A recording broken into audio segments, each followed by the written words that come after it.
बहुत समय पहले की बात है। एक छोटे से गांव में दो मित्र रहते थे, मोहन और सोहन। दोनों बचपन के दोस्त थे और एक दूसरे का साथ कभी नहीं छोड़ते थे।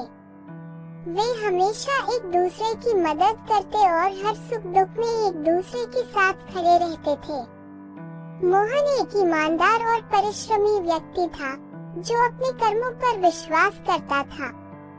वहीं सोहन थोड़ा स्वार्थी और अपने स्वार्थ के लिए दूसरों का फायदा उठाने वाला व्यक्ति था, लेकिन फिर भी मोहन उसे बहुत मानता था क्योंकि उनकी दोस्ती बहुत पुरानी थी।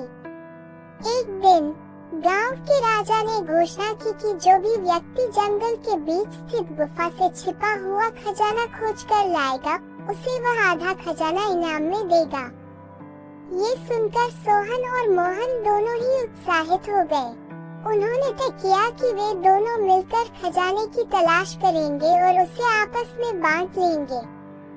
दोनों ने अपने सफर की तैयारी शुरू कर दी और अगले दिन सुबह ही जंगल की ओर निकल पड़े। जंगल बहुत घना और खतरनाक था।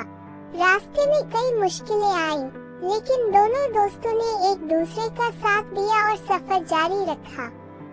कई दिनों की कठिन यात्रा के बाद वे आखिरकार उस गुफा तक पहुंच गए जहां खजाना छिपा हुआ था। गुफा के अंदर घना अंधेरा था और चारों ओर सन्नाटा था। दोनों दोस्तों ने मिलकर गुफा के अंदर प्रवेश किया और वहां उन्हें बहुत सारा सोना, चांदी और कीमती रत्न मिले। सोहन की आंखें खजाने को देखकर चमक उठी।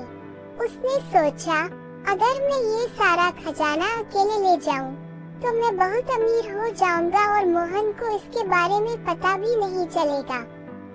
सोहन ने मन ही मन एक योजना बनाई और मोहन से कहा, दोस्त, तुम यही गुफा में खजाने की देखभाल करो। मैं गांव जाकर कुछ खाने पीने का सामान और बैलगाड़ी लाता हूँ ताकि हम इस खजाने को आसानी से ले जा सकें। मोहन ने बिना कुछ सोचे समझे सोहन की बात मान ली और उसे जाने दिया। लेकिन मोहन को यह नहीं पता था कि सोहन उसे धोखा देने की योजना बना रहा है। सोहन गांव की ओर निकला और रास्ते में सोचा, अगर मैं मोहन को यहाँ से हटाने का कोई तरीका निकाल लूं, तो सारा खजाना मेरा हो सकता है। उसने गांव पहुंचकर खाने में जहर मिला दिया ताकि जब मोहन इसे खाए तो वह मर जाए और खजाना सिर्फ उसका हो जाए। वहीं दूसरी ओर मोहन गुफा में बैठा सोहन का इंतजार कर रहा था। कुछ समय बाद उसे एहसास हुआ कि सोहन को वापस आने में बहुत देर हो चुकी है। मोहन को थोड़ा शक हुआ कि शायद कुछ गड़बड़ है। उसे सोहन की नीयत पर संदेह होने लगा, लेकिन उसने फिर भी अपने दोस्त पर भरोसा बनाए रखा। जब सोहन वापस आया तो उसने मोहन को वह जहर मिला हुआ खाना दिया और कहा, दोस्त, सफर लंबा है, पहले खाना खा लो, फिर खजाना लेकर चलेंगे। मोहन बहुत थका हुआ था, लेकिन उसकी अंतरात्मा ने उसे कुछ गलत होने का आभास कराया। उसने कहा, पहले तुम खाना खाओ, तुमने ज्यादा मेहनत की है। सोहन को अपने जाल में फंसते देख घबराहट हुई, लेकिन उसे अपने ही जाल में फंसने का डर नहीं था। उसने जल्दी से खाना खा लिया, क्योंकि उसे विश्वास था कि मोहन खाना नहीं खाएगा और खजाना उसका हो जाएगा।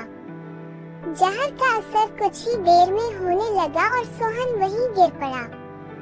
उसकी धोखेबाजी का अंत हो चुका था। सोहन की हालत देख मोहन को बहुत दुख हुआ, लेकिन उसने सोचा, अगर सोहन ने ईमानदारी से काम किया होता तो आज ये नौबत नहीं आती। सोहन की हालत बहुत खराब हो चुकी थी और वह गुफा में ही दम तोड़ दिया। मोहन ने खजाने का आधा हिस्सा राजा को दिया और बाकी अपने पास रखा, लेकिन वह कभी भी उस खजाने का पूरा आनंद नहीं उठा पाया।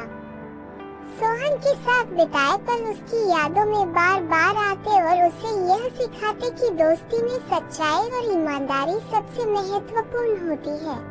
इस कहानी से हमें ये सीख मिलती है कि सच्ची मित्रता और ईमानदारी जीवन के सबसे बड़े खजाने हैं। स्वार्थ और धोखे से कभी किसी का भला नहीं होता, बल्कि यह हमें अपने ही जाल में फंसा देता